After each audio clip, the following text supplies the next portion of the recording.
नमस्कार, मैं अशोक मिश्र क्लाउन। आप देख रहे हैं उत्तर प्रदेश में 2022 के विधानसभा चुनाव को लेकर मचे घमासान पर क्लाउन टाइम्स की विशेष कवरेज। इस वक्त मैं हूं चंदौली के सैयद राजा विधानसभा में और हमारे साथ हैं भाजपा के कद्दावर विधायक सुशील सिंह।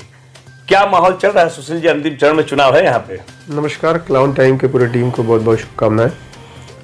बहुत अच्छा है और ज़मीन पर हमारी योगी जी की सरकार ने, मोदी जी की सरकार ने बहुत सारे विकास किए हैं, जिसकी वजह से जनता समर्थन दे रही है और चुनाव भी हम लोग जीतने जा रहे हैं, सरकार भी बनने जा रही है। विधायक जी, सबसे बड़ा सवाल है कि विपक्षी दल आपको महंगाई के सवाल पर घेरते हैं। पिछले दिनों किसी मीडिया ने एक महंगाई पर इस सवाल किया और बार बस विपक्षी दल भी महंगाई पर सवाल करते हैं। आपको ब्रिजभूषण शरण सिंह एक सांसद आए थे, उन्होंने मीडिया का महंगाई पर सवाल मत करिए। देखिए, महंगाई कोई भारत की ही समस्या नहीं है, महंगाई पूरी दुनिया में है।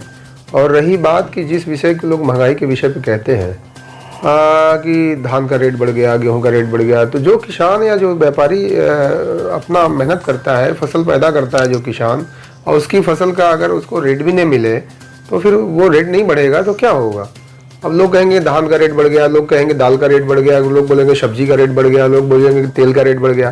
तो जो पैदा कर रहा है उसको अच्छे दाम नहीं मिलेंगे तो वो क्यों पैदा करेगा? पहला चीज़ है। दूसरा विषय है कि समस्या महंगाई नहीं है, समस्या है कि जनता का विकास कैसे हो। हमारे क्षेत्र में सड़क बने, हमारे क्षेत्र लोगों को बिजली मिले, लोगों को शिक्षा मिले, लोगों को रोजगार मिले, हमको उस पर बात करनी चाहिए। और हमारी सरकार ने इन सब क्षेत्रों में काफ़ी आगे निकल चुकी है और सरकार ने हम हर क्षेत्र में काम किया है, चाहे वो गरीब को राशन हो, गरीब को बिजली हो, गरीब को पेंशन हो, गरीब को तमाम सुविधाएं हैं। लड़कियों की शादी में हम 1 लाख रुपए देने जा रहे हैं। जो गरीब व्यक्ति है, गरीब को घर बनाने का हमारा संकल्प है। पहले की सरकारों ने कभी गरीबों के बारे में, कभी किसानों के बारे में, कभी युवाओं के बारे में, उनके विकास के बारे में नहीं सोचा कि उनको सुविधा क्या चाहिए, उनको व्यवस्था क्या चाहिए, क्योंकि पहले की सरकारों ने इस पर ध्यान नहीं दिया। तो उनके मन में ये था कि हमारे बारे में कोई सरकार सोचती नहीं है। लेकिन पहली बार हमारी मोदी और योगी जी की सरकार ने मिल करके, डबल इंजन सरकार ने यह लोगों तक योजनाओं को पहुँचाया। अब ये सत्य है कि सब लोगों तक नहीं पहुँच पाया है, वह हम लोगों को पहुँचाना है, यही हमारा संकल्प है। विधायक जी, आपके योगी जी अयोध्या में राम मंदिर, धारा 370, माफिया और गुंडों पर बुलडोजर चलाने की बात करते हैं, लेकिन विपक्षी दल कहता है कि खेत साढ़ चल जा रहा है, किसानों की आय दुगनी नहीं हुई, युवाओं को रोजगार नहीं मिल रहा है, पेपर सब लीक हो रहे हैं। हमारी सरकार आएगी तो ये सारी चीजें हम लोग करेंगे। देखिए, जो लोग ये कह रहे हैं उनकी सरकारें पहले भी थी। उन लोगों ने, कांग्रेस ने देश में 70 साल शासन किया, प्रदेश में भी काफ़ी साल शासन किया, सपा की भी सरकार रही, बसपा की भी सरकार रही। अब हमारी इससे पहले कल्याण सिंह जी की सरकार थी। आप देख लीजिए इस प्रदेश में क्या स्थिति थी। और रही बात जो कहते हैं कि भगवान राम का मंदिर और 370 की धारा, अगर भगवान राम का मंदिर बनना उनको कष्ट हो रहा है तो दुर्भाग्य है कि वो पता नहीं कैसे हिंदुस्तान में जन्म लिए। ये हमारे राष्ट्र का विषय है, भगवान राम हमारे राष्ट्र के हैं। 370 हमारे राष्ट्र की सुरक्षा का विषय था, इसलिए 370 की धारा खत्म की गई। जो लोग ये इस विषय को कह रहे हैं वो सिर्फ मानसिकता से ग्रसित हैं। वो कहीं ना कहीं पाकिस्तान की बात करते हैं, वो कहीं ना कहीं दूसरे देशों की बात करते हैं, हमारे हिंदुस्तान के डेवलप के बारे में नहीं सोचते, हमारे गरीब किसानों के डेवलप के बारे में नहीं सोचते। बाकी भी और भी चीज़ें हैं, उसको भी हमारी सरकार हर क्षेत्र में काम कर रही है। ऐसा नहीं कि हम मंदिर ही बना रहे हैं, हम तो गाँव के किसान को भी किसान फसल सम्मान की योजना का लाभ दे रहे हैं। दुगनी आय नहीं हुई उनकी। अब यही तो मैं कह रहा हूँ, आप अपने चश्मे को हटा करके देखिए कि पहले उनके क्या रेट थे, गेहूं के क्या रेट थे, धान के खरीद के क्या रेट थे। पहले 1400 रेट थे, आज 1960 रुपए रेट है, आज 1940 रुपए रेट है। पहले धान और गेहूं किसानों के खरीदे नहीं जाते थे, आज हम धान और गेहूं खरीदते हैं और उनको समय से पेमेंट करते हैं। यही तो फसल दुगना आय करने का तरीका। हम उनको डाई यूरिया समय समय पे दे रहे हैं, हम उनको बिजली समय पे दे रहे हैं, हम उनको पानी भी समय पे दे रहे हैं। तो यही तो फसल किसानों को सुविधाएं चाहिए, सुविधाएं हम देने का काम कर रहे हैं। अब ये लोगों को दिखता नहीं। विधायक जी, योगी जी का जो बुलडोजर चल रहा है, विपक्षी दलों का कहना है कुछ खास लोगों पर चल रहा है, जैसे मुख्तार अंसारी हुए, अतीक हुए, लेकिन उन्हें जो छत्री समाज के बाहुबली हैं जैसे धनंजय सिंह हैं, ब्रिजेश सिंह को बताते हैं लोग कि जेलों में सारी सुविधाएं दी जा रही हैं। ये जात विशेष पर ये बुलडोजर चल रहा है, इस बारे में आप क्या कहना चाहेंगे? क्रिकेट खेलने वाली घटनाएं बहुत ज्यादा तेजी से उठाई गई है जौनपुर में। देखिए उस विषय में हम नहीं कह सकते कोई क्रिकेट कहाँ खेल रहे थे कहाँ नहीं खेल रहे थे, लेकिन जो लोग ये कह रहे हैं वो मानसिकता से परे हैं, वो मानसिकता से उनके दिमाग में जो है ना ग्रसित है, जातिवाद से वो ग्रसित है, इसलिए वो इस तरह की बात कर रहे हैं। महाराज जी क्षत्रिय हैं, उन्होंने कहा भी है, हम लोग भी क्षत्रिय हैं, हम लोग उनका श्रेय सम्मान करते हैं, हम लोग के आदरणीय हैं। लेकिन जो ये कह रहे हैं तमाम ऐसे कुंटू सिंह के ऊपर बुलडोजर चला, सुधीर सिंह है गोरखपुर के, वहाँ पे बुलडोजर चला, और भी तमाम एक अखंड सिंह है उनके ऊपर बुलडोजर चला, और तमाम छत्री मुन्ना बजरंगी का जेल में मर्डर हुआ, और भी तमाम अपराधियों का जो अपराधी अभी इलाहाबाद में एक अपराधी छत्री था उसका मर्डर इनकाउंटर हुआ। तो ऐसा नहीं है, कहना गलत है, कहीं ना कहीं ग्रसित है। हाँ, ब्रजेश सिंह ने किसी की जमीन कब्जा किया हो, ब्रजेश सिंह ने कभी किसी को पैसे के लिए मारा हो, ब्रजेश सिंह की अपनी रंजिश थी, हमारे परिवार की अपनी रंजिश थी, मेरे बाबा की हत्या कर दी गई, मेरे पिताजी की हत्या करने की कोशिश की गई। अगर हम लड़ते नहीं तो करते क्या, हम तो मर जाते। तो मरने से अच्छा है तो इतिहास में जो लोगों ने अपने हक की लड़ाई लड़ी है, तो वो तो अगर हम अपने हक की लड़ाई लड़ने के लिए मुझे कहा जाए कि मैं बाहुली हूँ, मैं अपराधी हूँ, मैं इसके लिए क्या कर सकता हूँ? मैं समाज के लिए लड़ता हूँ, गरीबों के लिए लड़ता हूँ, लोगों के लिए लड़ता हूँ। नहीं, ये बात जग जाहिर है, ये बात जग जाहिर है कि ब्रजेश सिंह की कोई लड़ाई किसी की जमीन कब्जा करने के लिए नहीं हुई, किसी को अपहरण नहीं किया गया। और सही बात है कि ये ब्रजेश सिंह के खिलाफ लिया, वो जेल की सलाखों में है, लेकिन मुख्तार अंसारी का पूरा साम्राज्य ध्वस्त कर दिया गया। क्या लग रहा है कि अब उनका साम्राज्य आने वाले दिनों में मरने वाला है कि नहीं? देखिए, अब जनता हक को तय करना है। अपराधी, अब मुख्तार अंसारी पे कितने केस हैं आप सब जानते हैं। रोंगटा जी का अपहरण, हत्या कर देना, दिल्ली में एक व्यवसायी, बहुत बड़े व्यवसायी से अपहरण करके पैसा वसूल कर हत्या कर देना, कृष्ण राय जैसे 7-7 लोगों की हत्या करवा देना, न जाने कितने ठेकेदारों की हत्या करवा देना, ये उनके लिए आम चीज था। एक चीज आप भूल गए, सुधीर सिंह उनके सबसे खास थे, उनकी हत्या करने की पूरी एकदम योजना बनाया। तो ये बताइए कि ये जो माफिया जो होते हैं उनके लिए रिश्ते कोई मायने नहीं रखते हैं क्या? नहीं, हम सत्य कहना चाहते हैं कि जो अपराधी होता है, माफिया होता है, ना उनके लिए कोई रिश्ता है, ना उनके लिए अपना कोई है। उनके लिए अपना फायदा कहाँ है, वो पैसे कहाँ से उनको मिलेंगे, उनको व्यवस्था कैसे मिलेगी, अपने साम्राज्य को कैसे बढ़ाएंगे, इस पे वो काम करते हैं। और महाराज जी ने उसी चीज़ को ध्वस्त किया है। प्रदेश में जो भी अपराधी रहा हो, चाहे गुंडा हो, चाहे नेता हो, चाहे माफिया हो, जिसने भी समाज को प्रताड़ित करके ज़मीन कब्जा किया हो, उसको महाराज जी ने ध्वस्त करने का काम किया है। किसी व्यक्ति को ध्वस्त करने का, किसी गरीब आदमी का घर नहीं ध्वस्त किया, किसी सामाजिक आदमी का घर नहीं ध्वस्त किया। जो ध्वस्त किया उन्होंने अपराधियों का किया, गुंडों का किया, माफियाओं का किया। मुख्तार अंसारी के बारे में आप सब जानते हैं कि 14 साल से जेल में, तो क्या हमने जेल में बंद किया है? और हमारे चाचा जी जेल में हैं, तो वो मुख्तार अंसारी के एक सिंगल केस में अंदर है। अब कोर्ट के विषय में हम कुछ नहीं कह सकते, एक सिंगल केस में है, जबकि उस केस से उनका कोई दूर दूर तक मतलब नहीं है। लेकिन जो दो बड़े लोगों की मैंने, एक तो पुलिस को इनकाउंटर मार दिया गया विकास दुबे, और दूसरा विजय मिश्रा, इन दो लोगों को समाजवादी पार्टी के लोग कहीं न कहीं जाने अनजाने में कह रहे हैं कि इन लोगों पर कड़ी कार्रवाई की गई। एक को तो इनकाउंटर मार दिया गया, दूसरे को एकदम उनके पूरे खानदान को नस्त नाबूद किया जा रहा है, विजय मिश्रा को। अब देखिए क्या है कि विजय मिश्रा जी हों चाहे विकास दुबे हों, उन दोनों के बारे में अगर आप कहते हैं कि अच्छे लोग हो तो मैं कुछ कह नहीं सकता। नहीं, मैं अच्छा नहीं कर रहा हूँ, बता रहे ब्राह्मण नेता इनको। नहीं, ब्राह्मण का विषय नहीं है। हमने कहा ना, जो अपराधी है, गुंडा है, माफिया है, जो लोगों को ग्रसित करके लोगों को जबरदस्ती उनकी प्रॉपर्टी को कब्जा करना और लोगों को परेशान करना, जो इस तरह के करेंगे तो सरकार कार्रवाई करेगी। और उन लोगों ने तमाम तरह से, जैसे विकास दुबे की बात कर लें, विकास दुबे ने सीओ को मारा था, पुलिस को मारा था। अब अगर शासन, लगभग लगता है 6 लोग तो ब्राह्मण इसमें थे, तब बताइए ब्राह्मण को मार रहे हैं तो वो सवाल नहीं उठ रहा है। एक ब्राह्मण को ही मारा, एक अपराधी हो, और उसने सीओ को मार दे, प्रशासन को मार दे, मुख्यमंत्री को कोई मार दे, कोई मंत्री को मार दे, और उसके बाद वो सुरक्षित रहे, तब तो बड़ा दुर्भाग्य हो जाएगा प्रदेश और देश का। चलिए, और ऐसे के लिए सरकार कार्रवाई कर रही है, कार्य कर रही है, प्रशासन काम कर रही है, तो उस पर भी अगर लोग उठाते हैं तो कहीं ना कहीं वो जातिवाद से, वो सिर्फ वोट के फायदे के लिए इस तरह चीजों को उठाने का काम करते हैं। यानी भाजपा में ब्राह्मणों की कदर है?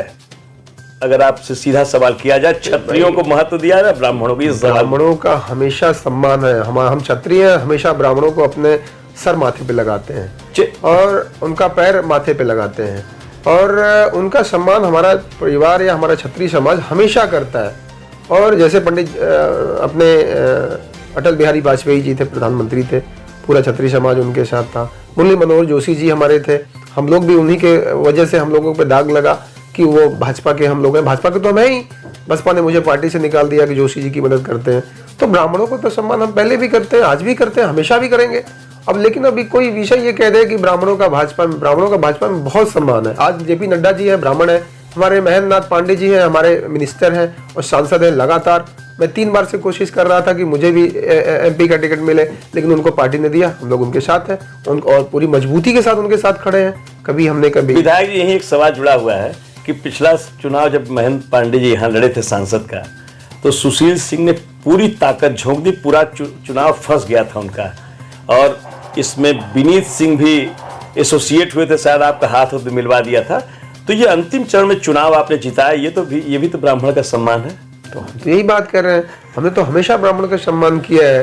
और चाहे कहीं भी कोई विषय आया हो, हमारा ब्राह्मण या किसी से हमारा कोई भी बात नहीं, कभी झगड़ा नहीं, लेकिन हमने हमेशा हमारे धर्म ने, हमारे परिवार ने और हमारे समाज ने हमेशा क्षत्रियों का सम्मान किया है। हम व्यक्तिगत किसी एक व्यक्ति की बात नहीं करते, जनरल सैयद राजा के विकास की बात करते हैं। 5 साल में सुशील सिंह ने सैयद राजा में क्या विकास किया है? विकास के लिए सबसे बड़ा काम तो हमारे बाबा कीनाराम मेडिकल कॉलेज का शिलान्यास और बड़ी तेजी से काम चल रहा है। दूसरा, डिग्री कॉलेज, हमने सैयद राजा में डिग्री कॉलेज बनाया। 132 kVA का सब स्टेशन हमारे अमड़ा में बनने जा रहा है। और फायर स्टेशन है, पीपा का पुल है, हमारा नगवा और चोचकपुर है जो गाजीपुर को जोड़ने का काम करता है। बड़ी बड़ी सड़कें हमने लाई, अमड़ा से लेकर के अली नगर तक 70 करोड़ की सड़क है। हमारा धानापुर से लेकर डेडावल तक डबल लेन सुंदरीगढ़ का कार्य पूरा हो चुका, उद्घाटन भी हो गया। तो बहुत से लगभग 300 करोड़ रुपए तो हम लोगों ने अपने विधानसभा में सड़कों के लिए ले आया, क्योंकि हमारे विधानसभा में सड़कें बहुत जर्जर थी और हमारी सरकार ने उस पर काफ़ी काम किया। शिक्षा पे भी हमने डिग्री कॉलेज खुलवाया। गांव-गांव में हमने जो भी हमारे प्राथमिक विद्यालय हैं या जो स्कूल हैं, उन स्कूलों को हम लोग सुदृढ़ीकरण काम करवाया। आज प्राथमिक विद्यालय में जाके देखिए कि कैसे लगते हैं आपको, जैसे प्राइवेट स्कूल लगते हैं उस तरह से हमारे सरकारी स्कूल भी दिखते हैं। और भी हम लोगों ने शिक्षा के विषय पर काम किया। हमने अपने इंटर कॉलेज सरकारी विद्यालय में हमने सब्जेक्ट बढ़वाए कि हमारे बच्चियों को बाहर ना जाना पड़े, चाहे वो सैयद राजा का इंटर कॉलेज हो, चाहे वो डिग्री कॉलेज हमारा धानापुर का हो। इसके साथ स्वास्थ्य में प्राथमिक स्वास्थ्य केंद्र भी हमने कई जगह व्यवस्था कराई कि हमारे क्षेत्र के लोगों को स्वास्थ्य में सुविधाएं मिले। और धार्मिक स्थल पे भी हम लोगों ने मंदिर पे, अभी हम लोगों का अपने क्षेत्र में काफ़ी मंदिरों का जीर्णोद्धार का भी काम चल रहा है। तो हर क्षेत्र में हम लोगों ने काम किया है। और विपक्षी के पास तो कोई मुद्दा ही नहीं है, वो सिर्फ महंगाई की बात करते हैं, वो कभी विकास की बात ही नहीं करते। हम विकास की बात करते हैं। सैयद राजा में समाजवादी पार्टी के पूर्व विधायक मनोज सिंह डबलू आपको कड़ी टक्कर दे रहे हैं। उनसे उस सपा के पूरे नेक्सस को आप कैसे तोड़ेंगे? देखिए, क्योंकि इस बार राजभर समाज भी आपके साथ नहीं, ओम प्रकाश राजभर के जाने से ये बड़ा मुद्दा, और कई सारे कमेरावादी सारे लोग उनके साथ हो गए हैं। देखिए क्या है, ये कहना, हमने कहा ना जातिवाद, तो कुछ लोग हैं सिर्फ जातिवाद पे राजनीति करते हैं। उसमें अखिलेश यादव जी भी हैं। अखिलेश जी के साथ समाजवादी पार्टी के साथ सपा यादव के अलावा कोई वोट नहीं है, और वो भी जो पढ़े लिखे यादव हैं वो भी उनके साथ नहीं है। और रही मुस्लिम समाज की बात, मुस्लिम समाज में भी जो अच्छे लोग हैं, पढ़े लिखे लोग हैं, जो जिनके पास जिसके अंदर देशभक्ति की भावना है, वो कभी समाजवादी पार्टी के साथ नहीं जा सकता है। इनके अलावा, ये 2 वोट के अलावा कोई वोट इनके पास है नहीं, कोई समाज इनके साथ नहीं जुड़ा है। बात रही ओम प्रकाश राजभर जी की, ओम प्रकाश राजभर जी सिर्फ एक जाति की राजनीति करते हैं। वो भी मैं बता दूं कि हमारे पास उस समाज के भी कई नेता हैं। और महाराजा सुहेल देव जी, जिनके नाम पे हमारे प्रधानमंत्री जी ने एक्सप्रेसवे ट्रेन चलाए, और एक बहुत बड़ा स्मारक उनका बन रहा है अलग अलग क्षेत्र में। हमारे महाराज जी ने भी उनके नाम पे स्मारक बनवाने का काम अभी चल रहा है, आगे भी चलेगा।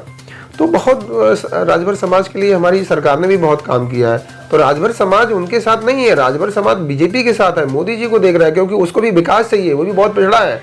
उस समाज के विकास के लिए किसी ने काम नहीं किया। ये सिर्फ जातिवाद की राजनीति करते हैं, इनके साथ वोट नहीं है, जनता मोदी जी के साथ है, योगी जी के साथ है। विधायक जी, जैसा कि दिख रहा है, हम लोग भी सर्वे कर रहे हैं, विभिन्न गाँव में, विभिन्न जिलों में जा रहे हैं, इस बार मोदी लहर नहीं है, लेकिन उसी लहर को देखते हुए, उस लहर का जो करंट थम गया था, पिछले दिनों वाराणसी में मोदी जी की एक बैठक, बहुत बड़ी मीटिंग हुई थी, जिसमें उन्होंने बूथ विजय सम्मेलन के माध्यम से एक महामंत्र दिया है। तो कहीं न कहीं ये जो उनकी मैजिक थी वो कुछ कम हुई है क्या? नहीं, देखिए ऐसा कुछ नहीं है। आप पता नहीं किस तरीके से कह रहे हैं, मैं समझ नहीं पा रहा हूँ। आज भी मोदी जी की लहर वैसी ही थी जब 2014 में वो लड़ने आए थे।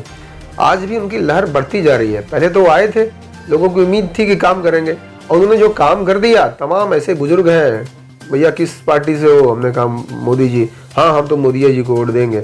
तो आज भी मोदी जी की लहर वही है, और उससे ज़्यादा कहीं हुई है, अच्छी हुई है, क्योंकि मोदी जी ने करके दिखाया। जनता को जो उम्मीद थी, और जनता ने चाहे देश के लिए, जनता ने देश के लिए सोचा था या जनता ने अपने लिए सोचा था, तो मोदी जी ने देश के लिए भी किया और जनता के लिए भी काम किया। तो आज जनता को ये विश्वास है कि यही हमारा नेता है जो देश को और हमको, गरीब को आगे ले जाने का काम करता है।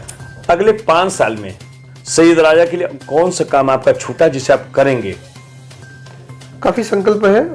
हमें दानापुर की तहसील को बनाना है, हमें कमालपुर ब्लॉक भी बनाना है, हमें गंगा पीपा पुल हमने बनवाया है, उसको हमें पक्का पुल बनाना है, और हमें एक केंद्रीय विद्यालय की भी स्थापना करानी है। और सबसे बड़ी हमारे क्षेत्र में है बिजली, पानी और सड़क और शिक्षा। ये हमारा संकल्प है कि इसको अपने विधानसभा में मैं कितना अच्छा कर सकूं, इस पे हम काम करने जा रहे हैं। और साथ साथ में हमें सेना भर्ती पे भी मैं कहना चाहूँगा। सेना भर्ती कोरोना के बाद शुरू होगी, तो हमारे क्षेत्र में ही सेना भर्ती का कार्य वार्ता हुई है, यहीं आएगी और यहीं भर्ती होगी। एक सवाल बड़ा है, जाति समीकरण हर चुनाव में बहुत मजबूती से होता है। खासकर हम सैयद राजा की बात करें तो दलित समाज यहाँ 65,000 है, क्षत्रिय समाज 40,000 है, बिंद समाज 35 है, मुस्लिम 27,000 है, ब्राह्मण 25,000, यादव 25,000, वैश्य 25,000, कोयरी कुशवाहा 20,000, राजभर 12,000, अन्य 25,000। इन जो जाति समीकरण में है, आप दलित समाज को, वो तो बसपा के साथ जाना ही तय है, नहीं ऐसा 23% लगभग वो चला ही जाएगा, और यादव मुस्लिम डब्ल्यू जी के साथ जाएगा, राजभर समाज भी उनके साथ जाएगा। आपका समीकरण क्या है? देखिए, हमारा समीकरण तो सभी हमारे साथ है, यादव भी हमारे साथ है, मुस्लिम भी वोट दे रहे हैं, और बाकी समाज भी हमारे साथ। गोल गोल सवाल का जवाब मत दीजिए, आप कहाँ समीकरण नहीं है। मैं क्या बोल रहा हूँ, हमने पहले भी बोला है, आप सुने नहीं मेरी बात। हमने कहा जो पढ़े लिखे लोग हैं, जो समझदार लोग हैं, जिनके अंदर देशभक्ति की भावना है, वो समाजवादी पार्टी को वोट नहीं दे सकते, चाहे वो मुस्लिम हो चाहे वो यादव हो। और रही बात अनुसूचित समाज की, अनुसूचित समाज बहुत पिछड़ा हुआ है, उसको विकास की जरूरत है। आज उसको राशन मिल रहा है, आज उसको पक्के घर मिल रहे हैं, आज उसको सुविधाएं सरकार दे रही है, तो उसको दिख रहा है कि ये मोदी और योगी जी की सरकार है जो हमारे विकास के लिए काम कर रही है। वो हमको आज समर्थन दे रहे हैं, और भारी तादाद में समर्थन दे रहे हैं, और हमारा वोट परसेंट बहुत बढ़ने जा रहा है प्रदेश में। जो लोगों को भ्रम है, ये चुनाव में भ्रम टूट जाएगा, क्योंकि जो लोग जातिवाद की राजनीति करते हैं उन लोगों को काफी भ्रम है, और यह भ्रम इस बार के 2022 के चुनाव में टूटने जा रहा है। सुशील सिंह का अपना एक समीकरण अलग होता है, पार्टी से हट करके हर वर्ग में उनकी लोकप्रियता है, वो जादू क्या है? देखिए, हमने कहा कि हमारा भी लक्ष्य है कि हम सबके दुख सुख में शामिल रहते हैं, चाहे कोई जाति का व्यक्ति हो। अभी कल रात कोई एक्सीडेंट हुआ, निषाद समाज के 3 लोगों का एक्सीडेंट हुआ, मैं मौके पे गया, मैंने पूछा नहीं कि कौन हो आप, क्या है, मैंने सहयोग किया, उनको हॉस्पिटल में भर्ती कराया, उनकी सुविधाएं की व्यवस्था कराया, हमने BHO ट्रांसफर करवाया। तो ये जन सेवा करना बहुत महत्वपूर्ण है। जो भी जन सेवा करेगा तो जनता तो स्वाभाविक है कि उसको लाइक करेगी, पसंद करेगी। और हमने कभी व्यक्ति विशेष पे काम नहीं किया, जाति विशेष पे काम नहीं किया, हमने समाज का काम किया। पहला हमारा प्राथमिकता रहता है कि समाज का हम काम करेंगे। गांव में मैं जाता हूं तो जो सामाजिक कार्य होता है, पहले हम उस पर ध्यान देते हैं। व्यक्तिगत तो चीज़ें लोगों की बहुत आती हैं, रोज आती हैं, रोज जाती हैं, व्यक्तिगत बहुत लोग मानते भी नहीं। लेकिन अब यह है कि जो जनता है, जो गरीब है, उसका अगर एक काम कर देंगे तो वो एहसान मानता है। इसलिए हम लोग हमेशा गरीबों के लिए बीच में काम करते हैं, उनके दुख सुख में रहते हैं, उनके विकास के लिए काम करते हैं, उनके डेवलपमेंट के लिए काम करते हैं। इसलिए जनता हमारे साथ रहती है, समर्थन देती है। पूरे तन मन धन से चुप हो गए। पूरे तन मन धन के साथ हम लोग काम करते हैं, उसमें कहीं बट लेकिन है ही नहीं।